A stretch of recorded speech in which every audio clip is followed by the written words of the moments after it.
autor es un político veterano, lo que ahora se diría un político senior, que ha aprendido a relativizar y a ver la vida y mirar al poder con cierta distancia y con sentido del humor.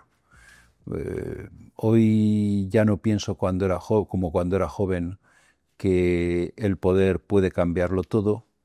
Me conformo con que el poder cambie algo y me conformo con que el poder cambie la vida de las personas que más lo necesitan. Ya no quiero que cambie la vida de todo el mundo. Me he hecho más moderado, pero también me he hecho más tolerante, más comprensivo. En mi personaje principal de la novela, en Pecados, que creo que soy yo mismo, hay cierto descreimiento, es cierto, eso es verdad, hay cierto descreimiento, eso es verdad, pero no hay cinismo.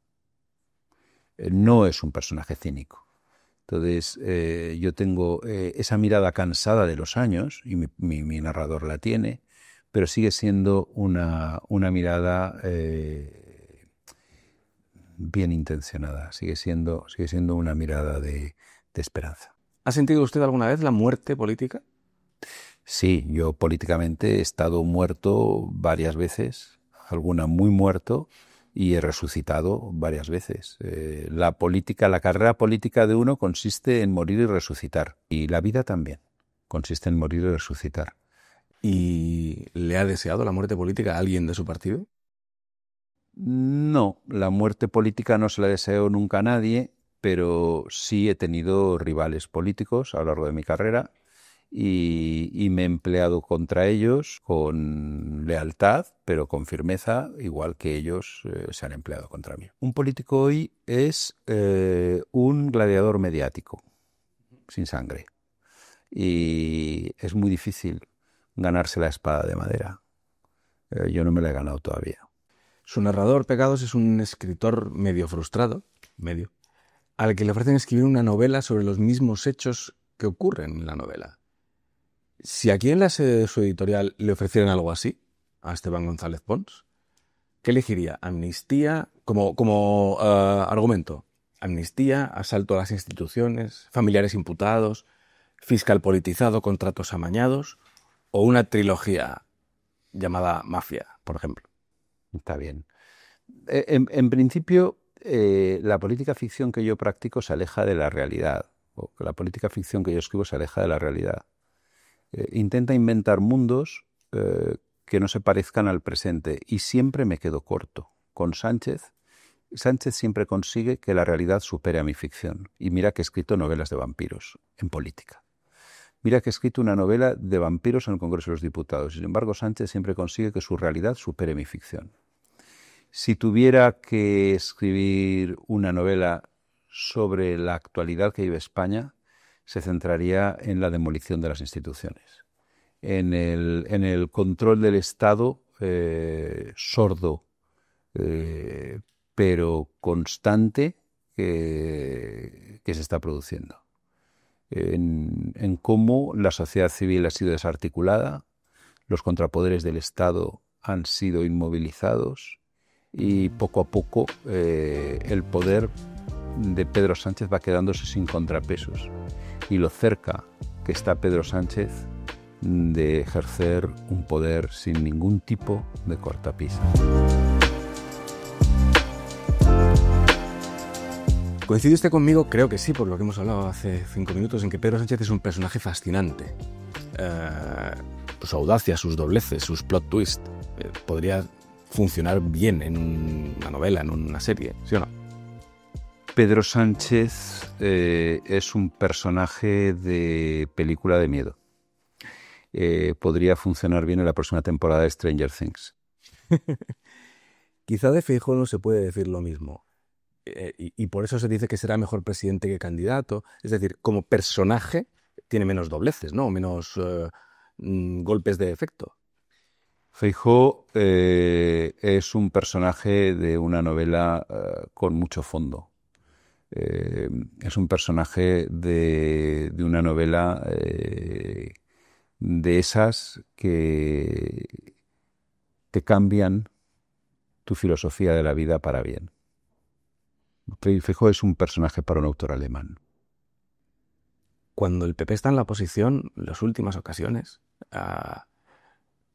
la sensación que daba la parte del discurso de oposición del PP era deslegitimador con respecto al poder. Pasó con Zapatero durante un tiempo y pasa con Pedro Sánchez. ¿Es porque de verdad había y hay un fondo peligroso en sus gobiernos?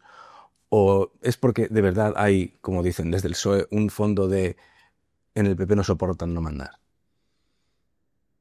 En los años de democracia, los socialistas han gobernado el 70% del tiempo, donde puede estar ahí la resistencia del centro derecha a los gobiernos socialdemócratas. Yo creo que nadie deslegitimó nunca a Felipe González, y Sánchez se deslegitima él solo.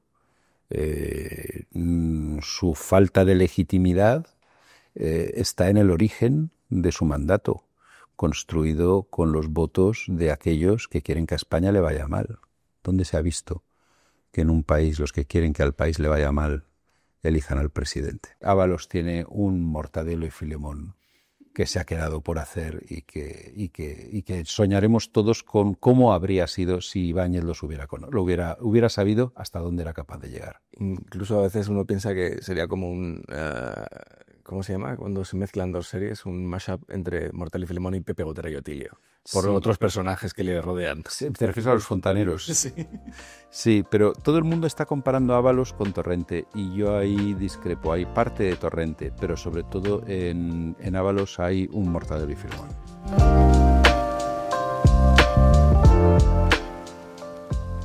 Si la política hace extraños compañeros de cama, ¿a quién sería interesante seducir en este momento para usted, para el Partido Popular? ¿Y con quién no entraría en la cama ni por toda la ambición política del mundo? Yo creo que el Partido Popular tiene puesto, y bien puesto, un cordón sanitario a Bildu. Creo que Bildu, que además no se ha arrepentido y no ha pedido perdón por los asesinatos de ETA, no debería ser un interlocutor aceptable para ningún partido democrático en España. Y nosotros deberíamos ser capaces de hacer entender a todos aquellos partidos que no están en el izquierdismo que predica y no practica Pedro Sánchez, deberíamos convencerles de la conveniencia de ir a unas elecciones generales cuanto antes por España. España carece de épica política. Nosotros no tenemos héroes políticos. Tenemos espadones, malos reyes y aprovechados. Los norteamericanos tienen a Lincoln, los británicos tienen a Churchill, los franceses tienen a De Gaulle. Nosotros no tenemos a nadie. Y desde tiempo de Quevedo, los españoles, maltratados por los poderosos, han mirado hacia arriba con una boca sin dientes y un estómago sin comida, y se han reído del poder porque no podían hacer otra cosa. Nosotros no hemos hecho grandes revoluciones, sino grandes chistes. O sea, no le hemos cortado la cabeza a los poderosos, pero nos hemos descojonado de ellos. Y desde entre el clavel y la rosa, su majestad escoja de Quevedo, a los Borbones en pelota de los Bécquer, o Valle Inclán, o más recientemente mi admirado Eduardo Mendoza, tú no puedes en España hacer una novela sobre políticos si no te los tomas a coña, porque no es creíble. Imagínate un House of Cards con Ábalos de protagonista. Es que no funciona. Pero quizá con Sánchez sí. No, pero es que el malo de House of Cards es Ábalos. O sea, y es que con Sánchez tampoco, porque si los colaboradores de Sánchez son Ábalos, Santos Cerdán y La Fontanera, ¿qué tipo de House of Cards vas a contar? O un ala oeste de la Casa Blanca en el actual Palacio de la Moncloa con los jefes de gabinete y de prensa que tiene Pedro Sánchez. ¿Dónde está esa escena épica? ¿Cómo puedes hacer tú un ala oeste de la Casa Blanca en la Moncloa? O un House of Cards con Ábalos. Y por eso, como han pasado décadas, recordamos... Baron Noir. ¿Cómo es Baron Noir, la serie francesa?